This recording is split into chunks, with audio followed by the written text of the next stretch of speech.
All right, welcome in. This is another Sunday night video prepping us for Monday Night Skills. It's week 4, and for this week, I wanted to work on some puck support concepts and specifically that second player in puck support. So, I think at the younger ages, especially, players don't work hard enough away from the puck, and specifically that second player into puck support that can lead to goals. So, I'm going to focus on the offensive side of the puck here, but the same concept applies to D zone coverage.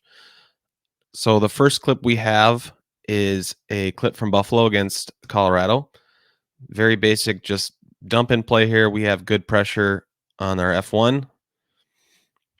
And I want us to notice how quickly 53 arrives in support with that second player.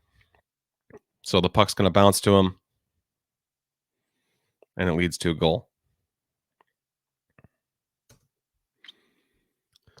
All right, moving on. This is a clip from the section semifinals last year for the Trojans against Holy Angels, and this is an excellent shift by the 3 forwards in white here. And so I'll just kind of let it run, and I'll point out some things that I really like about it.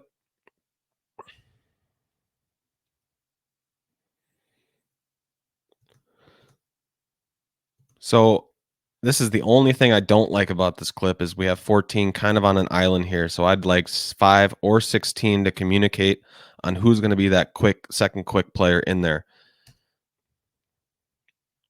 But they are both moving towards to support and become options, which I like. It just could have been a little bit quicker in my opinion.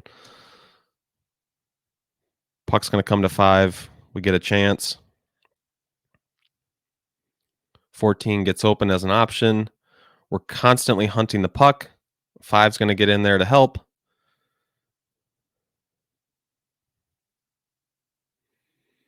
Cycles back down to 14. And you can see 5 and 16 are getting in there to support. This is how they're a lot able to extend possession for this entire shift and get a couple grade A's.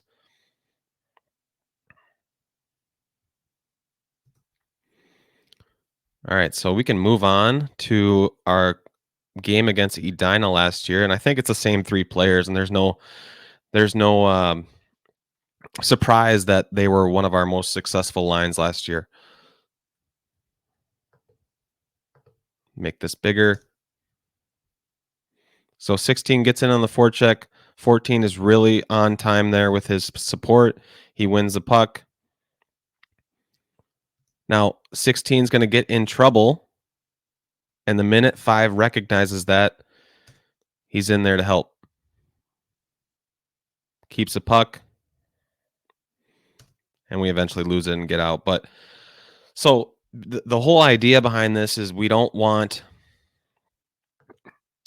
players on an island ever. We always want that second quick in there to help, and the faster we can work towards that, the more we're going to be able to extend possession and actually score goals. So just a couple of games here that we can do to work on this stuff. And this is just a very simple 2-on-2 back check game. So the O's are going to score on this set actually. And then when the X's get it, they're going to pass to these X's, and the O's have to back check and play defense. Now, I've added a rule in this kind of setup to where before the X's can score, they need to tag the corner, and you can mark that however you want. But let's say he receives a pass, he skates behind the net, he becomes an option, we tag this corner, and then we can play. Just because it's more realistic that a lot of offense is going to start from the corner. I mean, pucks get dumped in there. How do we get out? How do we support? Is really important. So the next drill would be a 2-on-2 starting in the corner. Let this play out, and then there's a 1-on-1 that's going to make it into a 3-on-3 on the coach's whistle. So what I like about this is, let's say our 2-on-2 is happening over here and the coach blows the whistle. These 2 X's have to communicate on who's going to be that second quick in there to help this player out. So the puck's rolling up the wall. Everyone has to sprint over here, and these 2 offensive players have to communicate on who's actually going to be that second player in. So I love that one. You can do this a million different ways. You could start it as a 1-on-1 and then build it up to a 2-on-2 and then a 3-on-3. But anytime we have to read and communicate on our on our transition or a new puck, it's going to help with our reads in the game. And then finally, just a puck support keep away game. I showed this at our coaches clinic, but basically it's a 3-on-2 on this side of the ice. The greens want to keep it on this side against two blues, and the blues have to get it and they have to pass it over to this blue. And then two greens are going to hustle over and play defense and try to win the puck back. So really any keep away game is going to help with puck support, just because you're trying to extend possession with close support and then finding ice away for open ice to actually extend possession that way. So anytime we can